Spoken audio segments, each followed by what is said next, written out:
Ողջույն 24 TV-ին շարունակում է աշխատանքը, տաղավարում այսօր իմ հյուրն է Հայ-Ակվե ազգային քաղաքացիական միավորման անդամ տնտեսագետ Հրայր Կամենդատյանը։ Բարև ձեզ, պարոն Կամենդատյան, շնորհակալ եմ մեզ հետ ընկալվելու համար։ Խոսենք վերջին շրջանում շատ աղմուկ հանած պարգևավճարների մասին,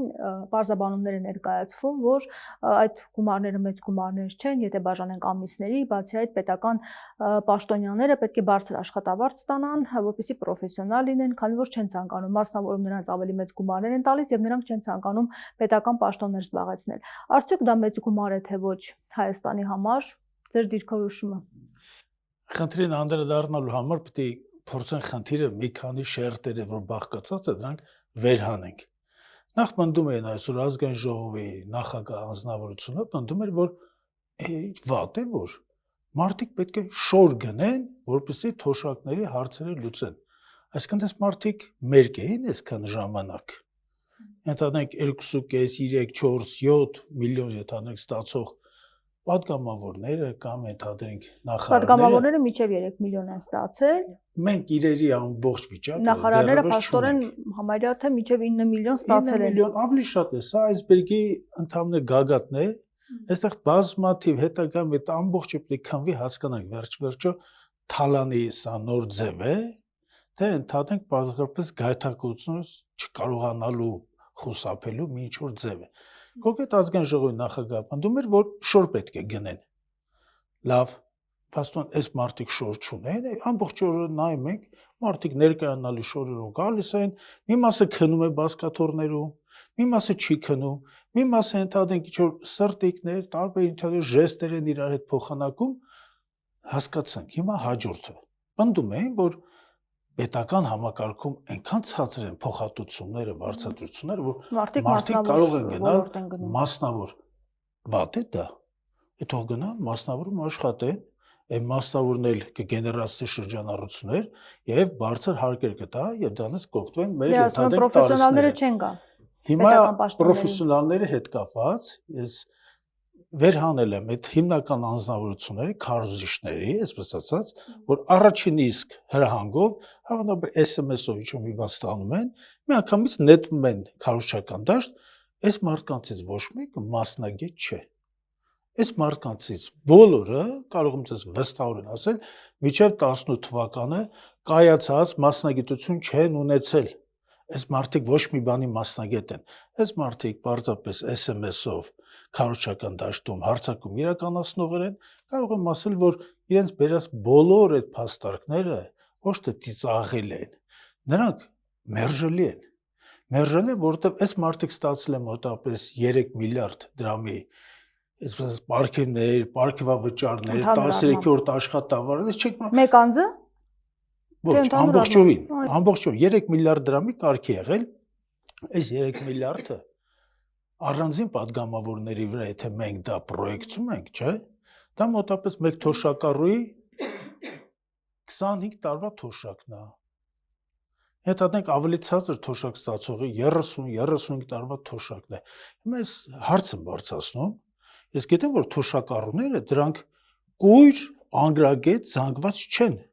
Դրանք ուսուցիչներ են, դրանք զինվորականներ են, դրանք ինժեներներ են, տեխնիկական ընդհանրենք աշխատակիցներ են, դրանք մշակույթի երախտավորներ են։ Այս մարդիկ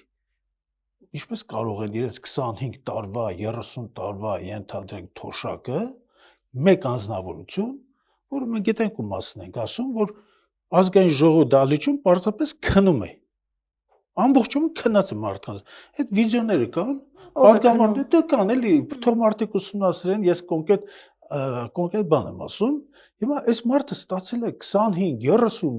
տարվա մեկ թոշակառուի թոշակ։ Արդյոք դա արդարացի է սոցիալական այն անարդար վիճակը, որ մեր երկրում արդեն կա եւ դրա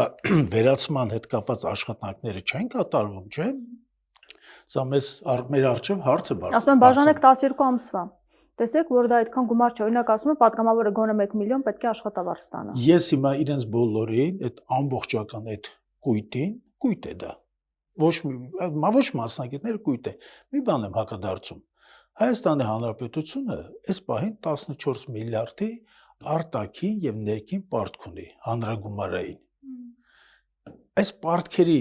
վարկային պայմանագրերը բոլորը քվեարկել են եւ հավանություն տվել այդ անձիկ։ Իսկն ինչ է ստացվում։ Այս անձան ձեռքով, այս անձանց աշխատանքի արդյունքում այդ որպես դակիչ, երբ որ իրենք աշխատում են, չէ, այս ամբողջ ընթացքում Հայաստանի վզից կախվել է ֆինանսական այդ քարը, այդ պարտքերը։ Այս պարտքերի պատճառով է, որ Հայաստանի Հանրապետությունը չի կարող նույնիսկ երազել այս պահին թոշակները բարձրացնելու համար, որովհետև մենք 2026 թվականին միայն 1 միլիարդ 100 միլիոն դոլարի չափով միայն պետք է կատարենք տոկոսների վճարումներ, միայն տոկոս ենք փակելու։ Այս ամբողջ այս պարտքային բեռի ձևավորմանը մասնակցել են այդ անձիկ, որոնք իբրտե պնդում էին, որ իրենք հագնելու շոր չունեն, եւ երկրորդ, որ իրենք լավ են աշխատել, եւ երրորդը, որ դա թե ինչ մի մեծ գումար է, որ հիմա ես այդ նույն անձանց հարց եմ տալի 18 թվականից առաջ, եւ որ դուք ոչինչով չէիք զբաղված, դուք այդ դες գումարներ եք ստանում։ Այդ մարդիկ չեն ունեցել ոչ մի կոպեկ։ Հիմա եկել են, ուզում են միանգամից ժողովրդական լեզվով ասած բիրդան աղաներ դառնան, 2, 3 միլիոն, 5, 6, 7, մեկին էլ հարցնում են, ասում են ինչքան է ձեր պարգևավճարը, բա 6 թե 7 միլիոն էլի։ Այսինքն 1 միլիոնը արտադրության նախարարի նկատի ունեք։ Այսինքն 1 միլիոն այն թիվն է, որ մարդ կարող է չտնօրինել, նույնիսկ չհետաքրքրվել այդ տարբերության համար։ Այդ 1 միլիոն դրամը մոտավորապես, եթե մենք հիմքում ունենք 40,000 դրամ ստացող դառնանք թոշակառուի հատուցում պետական բյուջեից, չէ, դա մոտավորապես 50 մարդու գոյության եւ սովամահության, այսպես ծիրից այնքան չհայտնվելու գումարն է։ Ասում եմ, բայց նախարարների թիվը շատ սակավ է, իսկ թոշակառուները շատ են։ Խնդիրը հետեւյալն է, այդ թոշակառուները լուսնից չեն եկել Հայաստանի վրա։ Այդ մարդիկ Հայաստանի համար 40 տարի, 50 տարի աշխատել են։ Հիմա ինչ անենք այս մարդկանց, դուրս հրավիրենք, ասենք գնացեք շատ եք, դե ասեմ բարձրացրել ենք թոշակները։ Թոշակների բարձրացման հետ կապված մի լրջագույն խնդիր կա։ Այս մարդիկ վերջի մոտավորապես 5-6 ամիսը պնդում են, որ մենք չենք բարձրացնում թոշակը, բայց ձեզ տալիս ենք թոշակը բարձրացնելու հնարավորություն։ Այսինքն այն խեղճ ու կրակ մարդիկ, որ այս ձմռան ամիսին տանից է դուրս չեն գալի, բակ էլ չեն իջնում, չէ, այս սառցակալած բակում իրենց կյանքը ռիսկի տակ չեն դնում, չէ, ինչ է ստացվում, այս մարդիկ պետք է առևտրային տարածքներով անդադ թափառեն վազը, որ մի 3-4 հազար դրամ վաստակեն, ընդ որում այս հայտարարություն անողները նաև հայտարարություն են, բա որ ձեզ 10,000 դրամով ընդհանրենք թոշակը բարձրացնել, ինչ պիտի անեք, որ ինչ պիտի անեք թոշակ, այսինքն մարդիկ, այդ իմ հիշատակած գրագետ, խելացի մարդիկ, որ քաղաքացիական, այսպես ասած, պարտավորություն է նրանց նկատմամբ պետությունը, այս մարդիկ չեն իմանում 10,000 դրամ, լավ որ չեն իմանում, չէ, դուք էլ այս սոցիումի մի մասն եք, բայց ոնց է որ դուք գիտեք, որ ձեզ փողապետ, որ ձեզ ընդհանրենք թանկարժեք հանդերձներ են պետք, ընդհանրենք զարդեր են պետք, ներկայանալի լինելու ինչ որ աքսեսուարներ պետք, չնայած անկեղծ ես ասեմ, ոսկուց էլ որ շոր հագնեմ, մեկը ոչինչ չի փոխվելու։ Այս մարդիկ հակաժողովրդական, սոցիալական քաղաքականություն են վարում։ Հիմա բանի հետ կապված, այս թեմայի զուգահեռ մի թեմա էլ կա, դա նպաստառուների թեման է։ Հավանաբար մարդիկ տեղակ չեն, որ հունվարի 1-ից պետք է այդ Փարուս ծրագրի նման էլի, տեղակ չեն մարդիկ, որ պետք է նոր կարգ լիներ եւ այդ անապահովության կարգը պետք է որոշվեր եւ նոր կարգեր լինելու հունվարի 1-ից։ Դիտավորությամբ դա հետաձգել են մինչև հուլիսի 1, հուլիսի 1-ից են մտնելու դրա մեջ եւ այստեղ շահառուները մոտավորապես 166,000 քաղաքացիներ են, շատ վատ պայմաններում ապրող։ Եվ այս նոր կարգը մտցրել են դրա համար, որովհետեւ քաղաքացիները չընդվզեն, որովհետեւ հունիսի 7-ի 8-ի այդ ընտրություններին 166,000 իրենցից դժգոհ, իրենց հակաժողովրդական քաղաքականությունից դժգոհ քաղաքացիներ եւս չգումարվեն այս դժգոհների բանակին։ Հիմա ես մի երկու ընդամենը դրվագներ պատմում ես նոր կարգի մեջ ինչ է մտնում։ Նպաստառուները, եթե ընտանիքի անդամներով մի 3-4 հոգի ընդհանրենք, հեռախոսներն են 2-3 հազարը ամեկը որ խոսա, մի 10,000 եթե հասնի, չէ, կարգը կտրելու են։ Եթե նպաստառուին որևիցե բարի կամ կա պարզապես մի շուտ բարերար մեկը 25000 դրամ փոխանցի, ընդհանրենք, չէ, բանկային շարժով նրա այդ տեղեկանքը երևա, նրան նորից Կասեն այլ եկամտի աղբյուրներ ունեն, նրանից զրկելու են։ Ուրիշ բան ասեմ, եթե քաղաքացին ունի չօգտագործվող հողավանդակներ, այսինքն հող ունի, չէ, եթե չի օգտագործում, բայց ունի, դա դիտարկվում որպես հնարավոր եկամուտի այսպես անժխտելի ապացույց, նորից կարգից զրկելու են։ Հիմա 166000 քաղաքացիներ կանգնած են ոչ թե վտանգ չի սա։ Սա պարզապես հակաժողովրդական քաղաքականության։ Դե Փաշինյանը անոնսել էր այս ամեն ինչը, ասում էր, որ շատերը չեն գնում աշխատելու, որ նպաստ ստանան։ Ես հիմա օրինակ բերեմ, ընդհանրապես այդ անձնավորության օրակարգը պետք է ոչ թե անդադ քննարկել նա ինչ ասեց, մենք պետք է հետևյալն ասենք։ Ուսուցիչը, որ 50 տարի աշխատել է, չէ, 70 տարեկան ուսուցիչ է, որտեղ է աշխատելու։ Ենթադրենք, որտեղ է աշխատելու։ 70 տարեկան այդ մարդը իր ֆիզիկական ակտիվության մայրամուտում է գտնվում, չէ, այդ մարդուն որտեղ ենք տանելու։ Դուք պատկերացնում եք պետական համակարգում 65 տարեկան էս բարձր մարդ կա, կարող է 1-2 լինեն, բայց վստահ եղեք, որ այն կարգի հովանավորներ ունեն հավանաբար, որ մնում են դեռևս աշխատում եւս 1-2 տարի։ 70 տարեկան ընդհանրենք հրշեջը։ Ընդհանրենք հրշեջը այդ մարդերը, այդ ծառայության մեջ եղել կամ փրկարարը, որտեղ է աշխատելու։ Դե ասում եմ, բայց ինչու չեք տեսնում, որ մենք զինվորականների աշխատավարձն ենք բարձրացել, գիտաշխատողների, ուսուցիչները կարող են ատեստավորվել, ինչու, երբ որ դժգոհում եք, այս մասին չեք խոսում։ Այդ ուսուցիչների ատեստավորման հետ կապված, այդ ստերը, որ տարածում են, ես խոշորացուցը ձեռքս փնտրում եմ այն ուսուցչին, ով 700,000 դրամ փող է ստանում։ Այդ մարդու սպասում եմ, այդ մարդը թող հայտվի մի հատ այս մեր հաղորդման արդյունքում, արձագանքի, այս մարդուն կտանեք մի հատ մեծ հյուրասիրություն կկազմակերպի։ Չկան այդ թվերը։ Այս թվերը չկան, դա խաբեություններ են, դա ծեծված քարոզչական հնարքներ են, դրանք այսպես ծեփելու, սվաղելու, սուտը իրենց հետ թաքցնելու ինչ-որ միջոցառումներ են ընդամենը։ Այսօր կներեք, այսօր Վահագն Ալեքսանյան անով ինչ-որ բան կա, ՔՊԱ-ական կա։ Կոնկրետ հարցում են, ասում են, որքան գումար ես դու ստացել 13-րդ աշխատավարձ այդ դեկտեմբերի վերջին այդ Բարդուղիմոսյան, այսպես ասած, գիշերվա ընթացքում էլի։ Ինչքան հարցրեցին Նարեկ Կիրակոսյան անունով ժուրնալիստ կա։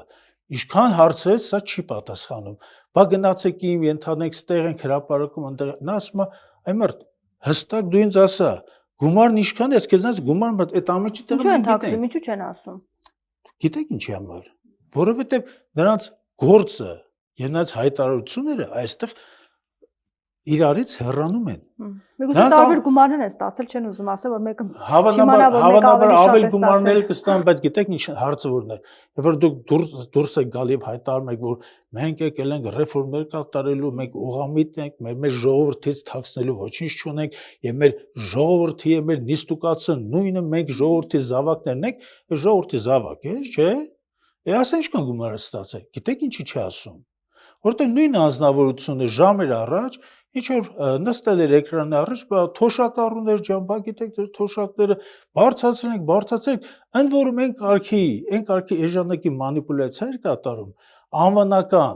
անվանական թոշակը, նվազագույն անվանական թոշակը, դրա վրա գումարում էր 20% եւ հայտարարում էր, որ 43000 դրամի մասն է խոսքը։ Իրականում այդպես չէ, որովհետեւ անվանական թոշակը նշանակում է, որ առնվազն թոշակառուն ամբողջ ստացած գումարը առընտրեն ցանցերում է ծախսելու, բայց փաստացի քաղաքացին թոշակառուն ոչ մի վճարում կոմունալ չի կարող կատարելու, այդպես եթե անվանականով ենք հաշվում, աղբահավաքության վճար չի կարող կատարի, պետական ոչ մի տուրք վճար, եթե այդպեսին կան, չի կարող կատարի,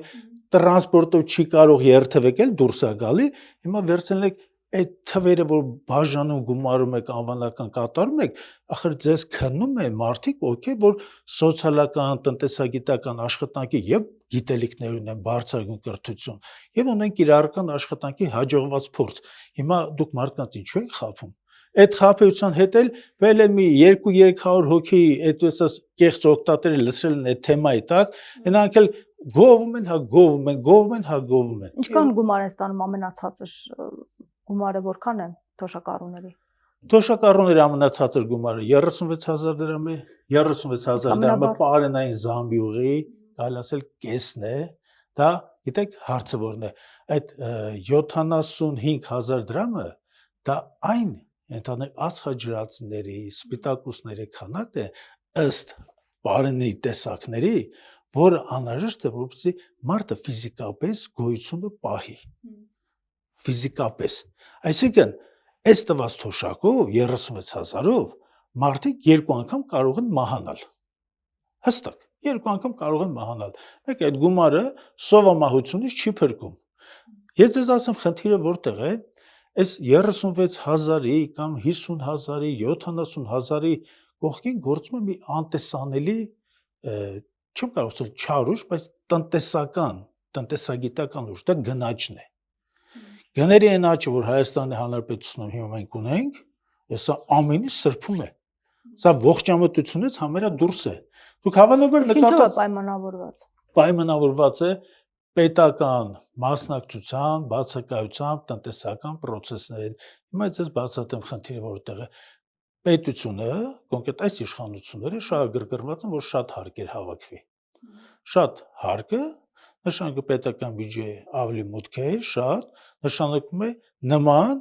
պարգևավճարների ավելի ճոխ, այսպես ասած, հարուստ ենթադրենք բաժանում իր աջակիցներին, ենթադրենք պետական համակարգի իր ենթադրենք ջատագովներին։ Բարձր հարկերը ձևավորվում են բարձր շրջանառությունից։ Եթե մենք Հայաստանի Հանրապետությունում ունենք փոքր շուկա, այս շուկայից անընդհատ չի կարելի, հնարավոր չի, որ շրջանառությունը անընդհատ աճի, մանավանդ աշնան եւ ձմեռվա եւ գարնասկզբի ամիսներին, դրա համար պետությունը աշկ է փակում ապրանքների գների աճի վրա, նա ձեռնատու որ գները աճեն, որքան գները բարձր լինեն, շրջանառությունները մեծ կլինեն, ավելի շատ հարկեր կգեներացվեն, այս է խնդիրը, ընդ որում մի կարևոր խնդիր կա, դրա մասին ուզում եի մեր լսողներին կամ դիտողներին ասել, մենք մի խնդիր ունենք, մի նախարար ունենք, որը պնդում է, որ հետ վճարը մանանա է, ոսկի անձրև է երկնքից թափվող, այս հետ վճարը տնտեսագիտորեն արդեն իսկ Հայաստանի Հանրապետությանը հասցնում է ռեալ վնաս, պատճառը որն է, ասում ձեզ, պատճառը նա է, որ Հայաստանի Հանրապետությունում ապրանքային խմբերի նկատմամբ, որ մակնանշում արդեն համատարած է դարձել, մոտ 85-90%-ը ապրանքներից գալի մասը այդ QR կոդերը, որ իրենց վրա նկատած կլինեք։ Երբ որ սա հստակ աշխատում է առաջին, երբ որ առևտրի մեջ, բիզնեսի մեջ ստվերը համարյա 5%, 7% է իջել, ավել չի, 40-50% չի։ Այս ամեն ինչը նշանակում է, որ պետությունը իզուր է հետ վճարի համակարգը օգտագործում, որովհետև եթե այստեղ սվերային շրջանառություն չկա, բնականաբար անիմաստ է մարդկանց փող տալ, որ մարդիկ գնան ՀԴՄ ստուգող տեսուչի ֆունկցիաներ կատարեն։ Իրանց ուզածը դա է, որ թոշակառուներին ուղղեն դեպի առևտրային ցանցեր եւ առևտրային ցանցերում թոշակառուները գնան, կարծես ՀԴՄ տեսուչ դառնան եւ շրջանառությունները ամբողջովին գրանցեն, բայց եթե հիմա տարեն տարու վրա այս շրջանառությունները թափանցիկ են դառնում, եւ ստվերը 5-7% է արդեն դառնում, մոտապես սա պետության վրա ծանրագույն պարտավորություն է, ֆինանսական առաջացնում, այս հետ վճարով հրապուրվել է լավ տեղ չի տանում, եւ վստահ եղեք, որ գոնե եկող տարվանից, ով էլ որ լինի իշխանության մեջ, այս հետ վճարի խայտառակությունը պարզապես վերացնելու է։ Խոսեցիք գների աճի մասին, հեղուկ գազի գների բարձրացման հետ կապված ինչ կարող եք ասել, 60-70%-ով ավելացել է գումարը։ Այդ հեղուկ գազի հետ կապված ես ճիշտն ասած, այստեղ կարևոր անելիք ունի տնտեսական մրցակցության հանձնաժողովը, այդ հանձնաժողովի ձայնը լսել եք, չկա։ Հիմա էներգակիրների հետ կապված խնդիր է, լրջագույն, չէ՞։ Այս մարդիկ պետական բյուջեից աշխատավարձ պարգևավճարներ են ստանում, ինչի համար, որսի վիճակը մոնիտորինգ անեն, հասկանան պատճառները, հասկանան դրա տնտեսության վրա ազդեցության։ Միգուցե անում են, դեռ չեն հրապարակել իրենց եզրակացությունները։ Այդ միգուցե նույն այդ աշխատավարձերի պես, եթե միգուցե են աշխատելու, միգուցե ճիշտ կլինի նրանք աշխատավարձ չստանան։ Իսկ դուք բացատրություն ունեք Ես ինչով է պայմանավորված։ բացատրությունը հետևյալն է։ Լարսի փակելու հետ կապված Պատճառ են բռնում դա։ հա, Լարսի հետ կապված Ընկերությունները։ խնդիր կա, բայց կա մի խնդիր եւս։ Որը որ մի հատ քաղաքական որոշակի աշխարհակական ենթատեքստեր կարելի է նույնիսկ գտնել։ Հարցը դա արդեն Ադրբեջանից եկող անընդհատ բենզինի սպառման որոշակի դանդաղեցումն է եւ կարծում եմ ինչ որ մարդիկ օգտվում են այս առիթից եւ մեր վարորդներին փաստորեն հնարավորություն են ձեռնվում, ենթադրենք հեղուկ գազի փոխարեն օգտագործել բենզին, այս ընթացքում բնականաբար ադրբեջանական բենզինի նկատմամբ պահանջարկը ավելի բարձր կլինի, իսկ հեղուկ գազի ենթադրենք այսպես կապեր ունեցողները, ենթադրենք ներկրողները, դա հիմնական ռուսական մասնակցություն եւ ռուսական գործարանների հետ կապեր ունեցող անձիկ են։ Այստեղ հետազոտելու հարց է, որովհետեւ ինքը խորքային կարտելային պայմանավորվածություններ կան։ Երբ որ կարտելային պայմանավորվածություններին, այդ կարտելային պայմանավորվածությունը դա գին պահելու, շուկայում նույն գնով հանդես գալու, չէ՞։ Այս պայմանավորվածություններն են, որոնք որ Բայց նա ձեռնատու չի, որ իրեն գինը բարձրացնեն եւ բենզինից օգտվեն։ Խնդիրը գիտեք որն է, երբ որ այդ ձեր դիտարկած ձեռնատուն կամ ոչ ձեռնատուն, երբ որ process-ը շարունակվի երկար, չէ, բարձրացումը անընդհատ շարունակվի, դա պերմանենտ կերպով շարունակվի, մի X պահի բենզինի եւ գազի ենթադրենք այս ընդունելի լինելու, ենթադրենք ավելի քիչ գումարով բենզին կամ գազ լցելու համարժեքության հարցը մեջտեղից դուրս է գալու։ Այդ դրա համար էլ ադրբեջանական ենթադրենք էներգակիրների բերելու հետ կապված որոշ մարդիկ իրենց հրճվանքը չէին կարողանում թաքցնել։ Իսկ այդ բենզինը որ գալիս է,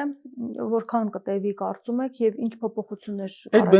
Այդ բենզինը գիտեք խնդիրը որն է, այդ բենզինը տնտեսական ինքը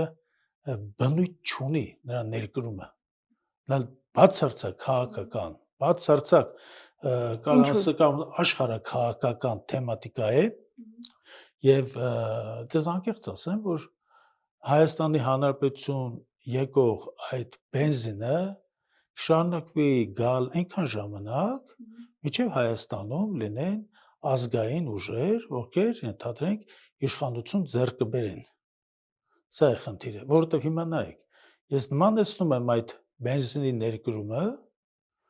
իմ կարծիքով, ենթադրենք այդ Ֆիդանի Հայաստանի Հանրապետության, այսպես ասած ընտրություններին կարծիք հայտնելու ցանկության հետ։ Սրանք երկկողմանի, եռակողմանի սրանք process-ներ են, որոնց հիմնական ուղղվածությունը վեկտորը ուժը գնում է այն կողմ, որպեսզի Հայաստանի Հանրապետության սպառողը ադրբեջանական, թուրքական, այս ամբողջ դեպի Հայաստան մղումը, որ նրանք ունեն, տնտեսական քաղաքականությունը նրանց պետք է հայ սպառողին, այսպես ասած, սովորեցնեն, որ հայ սպառողը մտածի, հա դա ինչ ա եղել ադրբեջանականա, ոչինչ։ Ալիևը խոսել էր, որ առևտուրը շարունակվելու է, Հայաստանից են ապրանքներ Հայաստանից այնտեղ ապրանք կարող ձեզ ասել չի գնալու։ Ինչ պահանջարկ կարող չի գնալու Ադրբեջանը, նայեք, Հայաստանը առաջարկը հիմնական արտահանելի ճյուղերը դա բաներն են, հանքաքարն է հիմնականում եւ բաներն են, ագրո որոշակի պրոդուկտներ, որ Ռուսաստանի Դաշնություն գնում էր։ Ադրբեջանը նույն այդ ագրոպրոդուկտների իմաստով եւս խոշոր արտահանող է դեպի Ռուսաստան Դաշնություն, այսինքն հայկական ագրոպրոմի, այդ ձեռնարկությունների արտադրանքը ոչ ոք չի սպասում Ադրբեջանում։ Դրա մասին մոռացեք։ Փայլաթիթեղի հետ կապված, ֆերոմոլիբդենի հետ կապված, ես կարծում եմ գոնե խելք կունենան ֆերոմոլիբդեն Ադրբեջանին չեն վաճառի։ Այստեղ այլ հաշվարկներ կան, այլ տրամաբանություններ կան կոնկրետ այդ ապրանքային շուկայի հետ կապված։ Փայլաթիթեղի հետ կապված, ես հավատացնում եմ, պահանջարկը այնքան մեծ է, որ բացարձակ իմաստ չունի, որ Հայաստանը ենթադրենք եղած պայմանագրերը բավարարելու փոխարեն ինչ-որ սկսի Ադրբեջան որևիցե բան ենթադրենք արտանալ։ Եվ երրորդը, այդ որ ճանապարհով է գնալու այդ ամեն ինչը։ Որ ճանապարհով է գնալու։ Որ ճանապարհով է գնալու, թե թրիպով է գնալու, մենք չենք իմանում։ Հայկական բեռները, օրինակ, սադարակից, չէ, ենթադրենք, սադարակից գնալու է, ենթադրենք, Մեղրիով մինչև Դաղստան կարող է հասնել։ Շատ կասկածում եմ։ Այսինքն ճանապարհը որպես այդպեսին դեռևս չկա։ Իսկ այդ բենզինը շարունակական կլինի, թե կարծում եք ժամանակավոր է ընտրություններից առաջ։ Ես կարծում եմ, որ շարունակական չի լինելու, որովհետև Ադրբեջանում բենզինի որոշակի դեֆիցիտ կա, այս ամենը ընդհանրապես քաղաքական պայմանավորվածություններ են, քաղաքական պայմանավորվածության արդյունքը իրենք դիտարկում են, որ հայ սպառողը մոռանա Արցախը, մոռանա ենթադրենք Դրամբոնի պղնձի հանքերը, մոռանա Կաշենի էլի պղնձի հանքերը, մոռանա Զանգիլանի ահռելի ծավալի ոսկու պաշարները, մոռանա մեր ազգային հպարտությունները, մոռանա մեր սրբավայրերը, այս ամբողջ խնդիրը։ Դրա համար, դրա դիմաց նրանք ձրիել կտան այդ վառելիքը, ձրիել կտան նրա համար, ինչպես անում է Թուրքիան։ Դուք հավանաբար շատերը չեն իմանում, որ թուրքական տեքստիլի դեսպաններ մենք ունենք Հայաստանում։ Գիտեք ովքեր են այդ մարդիկ։ Այն մարդիկ, ովքեր գնում են Թուրքիա եւ թուրքական առևտրականներից ժողովրդի լեզվով ասած ապառիկ վճարումը Նիսայով ապրանք էին բերում, չէ՞։ Այն նրանք որ բերում էին, թուրքական պետությունը այդ ամբողջը դոտացիա էր տալի, օգնում էր իր արտադրողին։ Եվ դրա արդյունքում գնի հաշվին հայկական արտադրությունը տեքստիլ ամբողջովին փլվեցին։ Մի 2-3 կոմբինատ են ընդամենը մնացել։ Այս մարդիկ, ովքեր Թուրքիայից ապրանք են բերում, դառնում են թուրքական ազդեցության դեսպաններ։ Թուրքը լավն է, Թուրքեն առաջվանը չի, Թուրքեն տանեք Նիսայով ապրանք է տալիս։ Խաղաղություն է ասում են կնքում, ուրեմն պետք է նաև հաշվի առնել, խաղաղությունը պետք է լինի արժանապատիվ, խաղաղությունը պետք է լինի առաջին հերթին Արցախի ժողովրդի իրավունքների պաշտպանության որոշակի ծիրի մեջ։ Այո, խաղաղությանը ով է դեմ։ Խաղաղությունը շատ լավ բան է, բայց մենք ունենք խնդիրներ այդ պետությունների հետ։ Այդ պետությունների 70 տարի օրինակ Ադրբեջանի հետ խորհրդային պետության մեջ ապրում էինք, չէ՞։ X օրը 88 թվականին հարձակվեցին, այս մոտակա օրերն է դրա հիշատակի միջոցառումներ լինելու։ Հարձակվեցին Բաքվում սրի քաշեցին մարդկանց։ Հազարավոր մարդկանց տաներից պարզապես եկան գողացան, տարան վառեցին, սպանեցին, այն մնացած բաները չեմ ասում, բարոյական որոշակի կատարումներից են։ Թուրքիան 1,5 միլիոն, չէ, 1,800,000 հայ է, այսպես ասած, ոչնչացրել, որպես էթնոս վերացրել է։ Թուրքական կողմը այս պահին, ես դες ասեմ, մոտավորապես 21 թվականին հատուկ կոմիտե կար, որը ուսումնասիրում Թուրքիան ինչպես է ռեպարացիան 19 թվականին 1910, ինչպես է ռեպարացիաներ պետք է վճարի։ Այդ հանձնաժողովը դրա մեջ մտնում են ֆրանսիացի գնդապետներ, անգլիացի գնդապետներ, նրանք հաշվարկել են Հայաստանի նրանք պարտք էին այսօրվա գներով 78 միլիարդ դոլար։ Հայաստանի նրանք պարտք են հայկական ունեցվածքներ այս էքսպորտացիա ենթարկելու, գողանալու, ձեռներս խլելու, տերերի փաստաթղթերը վառելու, կորցնելու, հեսա պետական ունես զրկման այս քաղաքականություն, նրանք մոտավորապես 78 միլիարդ պարտք են։ Եվ այդ 78 միլիարդը հաշվարկենք ընդամենը հաշվարկենք համաշխարհային բանկի տոկոսադրույքներով, այդ փոխառու ընդհանրենք ռեսուրսների տոկոսներով, չէ՞, այսօր 420 միլիարդ դոլար թուրքերը Հայաստանի պարտք են։ Այս է խնդիրը։ Դե որ պարտքեն ինչպես պետք է ստանալ։ Ոչ, խնդիրը նա է, խնդիրը նա է, որ նրանք մեզ պարտք են, մենք դա չենք մոռանալու։ Նրանք այս ամեն ինչ որ ասում են, անում են իբր խաղաղության, նրանք այս պարտքերից, այս ռեպարացիաները վճարելուց խուսափելու համար են։ Դուք մի մտածեք, որ Հայաստանը միշտ լինելու է այս կարգի անպաշտպան, Հայաստանում եթե ազգային ուժերը իրական պետության նպատակները իրականացնեն, իշխանություններ լինեն, մենք առնվազն 2037 թվականին այդ հաշվարկներ կան, առնվազն 2030 թվական Ադրբեջանի հետ տնտեսական հավասար պոտենցիալն ենք ունենալու։ Նրանք աճում են տարեկան 2%-ով, մենք աճում ենք տարեկան 7%-ով, 6%-ով։ Երբ որ մեր աճի տոկոսը կկազմի 12-13, 2037 թվականին Հայաստան եւ Ադրբեջանը տնտեսական պոտենցիալով կհավասարվեն, իսկ տնտեսական հավասար պոտենցիալը գոնե մեր պարագայում ենթադրում է մի քանի հազար գերժամանակակից տանկեր, ենթադրենք մի քանի 100 հրետանային խոշոր, այսպես ասած, միջոցներ եւ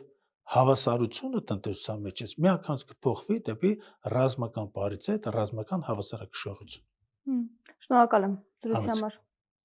Զրուցակիցս Հայ-Ակվե ազգային քաղաքացիական միավորման անդամ տնտեսագետ Հրայր Կամենդատյանն էր։ Շարունակեք մեզ հետևել, կհանդիպենք։